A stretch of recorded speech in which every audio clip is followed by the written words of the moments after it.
Banyak hal yang tidak menyenangkan menjadi warga negara Israel. Pasalnya banyak negara yang melarang warga negara Zionis tersebut masuk ke wilayah mereka itu berkaitan dengan genosida dan penjajahan yang dilakukan Israel di Palestina. Umumannya negara yang melarang paspor Israel adalah dari Timur Tengah dan negara mayoritas Islam. Pelarangan warga Israel masuk ke suatu negara adalah suatu bentuk dukungan kepada Palestina. 1. Aljazair merupakan negara di Afrika Utara yang melarang warga negara Israel masuk ke wilayahnya. Kedua negara tersebut tidak memiliki hubungan diplomatik dan tidak mengakui negara Israel. 2. Bangladesh tidak mengakui negara Israel dan dengan tegas melarang warga negara Israel berkunjung ke negara tersebut.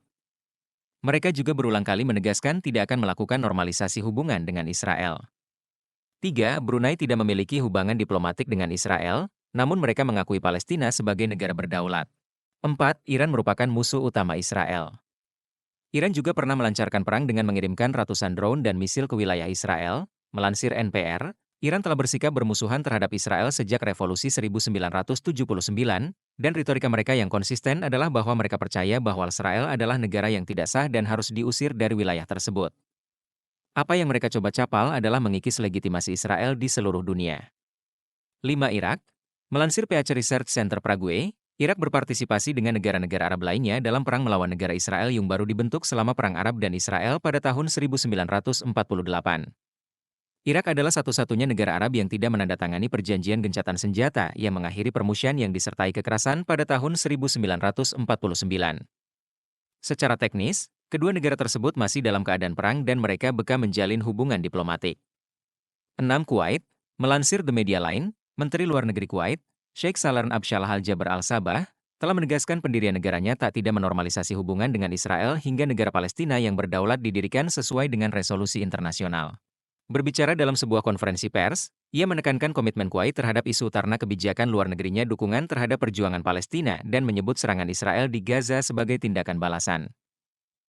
Sheikh Salem menginginkan penghentian segera kekerasan di Gaza. Ia mendesak Dukiangan untuk wilayah tersebut dan mengadvokasi resolusi yang melibatkan pembentukan negara Palestina yang merdeka berdasarkan perbatasan Sebekan tahun 1967. 7. Lebanon. Melansir Council on Foreign Relations, hubungan Lebanon dan Israel sudah tegang jauh sebelum pertempuran saat ini, yang dimulai sejak Perang Israel melawan Hizbullah pada tahun 2006 dan intervensinya dalam Perang Saudara Lebanon tahun 1975 sampai 1990. Perang Saudara Lebanon menewaskan lebih dari 150.000 orang dan menyoroti kesenjangan sosial ekonomi, politik identitas, dan distribusi kekuasaan yang tidak merata di Lebanon. 8. Libya. Melansir Middle East Eye, hubungan Israel dengan para tokoh politik Libya bukanlah rahasia, bahkan hubungan tersebut sudah terjalin ke 1 dekade. Namun, pengungkapan publik oleh Menteri Luar Negeri Israel bahwa ia telah bertemu dengan mitranya dari Libya di Italia adalah yang pertama dari jenisnya, dan telah menyebabkan badai diplomatik pada Agustus 2023. 9. Malaysia. Pada Desember 2023, Malaysia memberlakukan larangan terhadap semua kapal milik dan berbendera Israel, serta kapal apapun yang menuju ke Israel. Malaysia tidak memiliki hubungan diplomatik dengan Israel.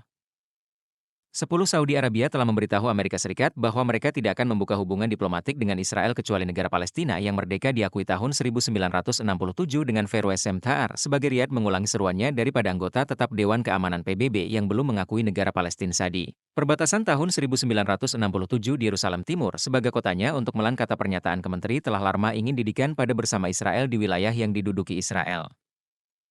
Terima kasih telah menyaksikan Waspada TV.